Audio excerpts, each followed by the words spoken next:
മ്യൂസിക്കിന് ശേഷം അഖിൽ പോൾ അനസ്ഖാൻ എഴുതി സംവിധാനം ചെയ്യുന്ന 2025 ആദ്യം പുറത്തിറങ്ങുന്ന മലയാള ചിത്രമാണ് identity. Cinematography Akhil George, music Jakes Bijoy, editor Chamman Chacko, starring Tovino Thomas, Trisha Krishnan, Vinay Rai, Shammi Thilakan, Aju Varghese.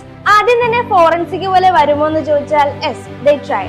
മലയാളത്തിൽ ഇന്നേ വരെ കാണാത്ത രീതിയിലുള്ള ആഖ്യാന ശൈലിയിലൂടെയും ഇതുവരെ കാണാത്ത കഥാസന്ദർഭങ്ങളിലൂടെയും സഞ്ചരിച്ച് അവസാനം പരാജയപ്പെടുകയാണ് ഉണ്ടായതെന്ന് വേണമെങ്കിൽ പറയാം. ഏതൊരു കുറ്റാന്വേഷണ ചിത്രം പോലെയും ഒരു കേസ് അന്വേഷണത്തിന്റെ ആദ്യം ഒരു മിസ്റ്ററി ക്രിയേറ്റ് ചെയ്ത് ആ മിസ്റ്ററിയിലൂടെ സഞ്ചരിച്ച അവസാനം പ്രതിയിലേക്ക് എത്തുന്നതിന് വിപരീതമായി ആദ്യ സെഷനിൽ തന്നെ കുറ്റവാളി ആരെന്ന് നമുക്ക് മുന്നിൽ വെളിവാക്കുന്നതിലൂടെ മറ്റു പലതിലേക്കും പ്രേക്ഷകനെ അങ്ങിങ്ങായി പിടിച്ചിരുത്താനുള്ള ശ്രമങ്ങളിലൂടെ ഒരു സഞ്ചാരം മാത്രമായി പോയോന്ന് ഇടയ്ക്ക് തോന്നിപ്പോകും. വില്ലനെ രജിസ്റ്റർ ചെയ്യുന്നതാണെങ്കിലും നായകനെ ബിൽഡ് ചെയ്യുന്നതാണെങ്കിലും ഒരുപാട് സ്റ്റൈലിഷ് ഷോട്ടുകളോ ബാക്ക്ഗ്രൗണ്ട് മ്യൂസിക്കോ മാത്രം പോരാ.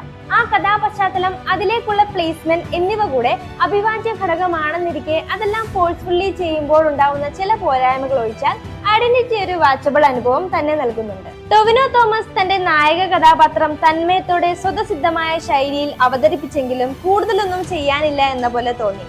വിനയ് റായ് അവതരിപ്പിച്ച വില്ലൻ ക്യാരക്ടർ വില്ലന്റെ ക്രൂരതകൾ കാണിക്കുവാനുള്ള ചില പാശ്രമങ്ങളിൽ ഒതുങ്ങിപ്പോയ ഒരു സ്റ്റൈലിഷ് വില്ലൻ മാത്രമായ പോലെ, ഒരു വിറ്റ്നസ് ക്യാരക്ടറിനപ്പുറം തൃഷ കൃഷ്ണൻ ഒതുങ്ങിപ്പോയ പോലെ തോന്നിപ്പോവാം. ചടുലമായ കട്ട്സ് കൊണ്ട് ചമ്മൻ ചാക്കോയും സ്റ്റൈലിഷ് ഷോട്ടുകൾ കൊണ്ട് അഖിൽ ജോർജും പടത്തിനെ ലിഫ്റ്റ് ചെയ്യാൻ ശ്രമിച്ചെങ്കിലും സ്ക്രിപ്റ്റിലെ പാളിച്ചകൾ മൂലം ലിഫ്റ്റ് ചെയ്യാൻ പറ്റാതെ വരുന്നത് പോലെ തോന്നി. BGMൽ ജെയ്ക്സ് ബിജോയ് തന്റെ ഭാഗം ഭംഗിയായി ചെയ്തിട്ടുണ്ട്. Overall must watch seated thriller എന്നൊന്നും പറയാൻ കഴിയില്ലെങ്കിലും ഒരിക്കൽ കണ്ടു നോക്കാവുന്ന ഒരു ഡീസന്റ് ചിത്രം തന്നെയാണ് identity. Do watch in theatres near U.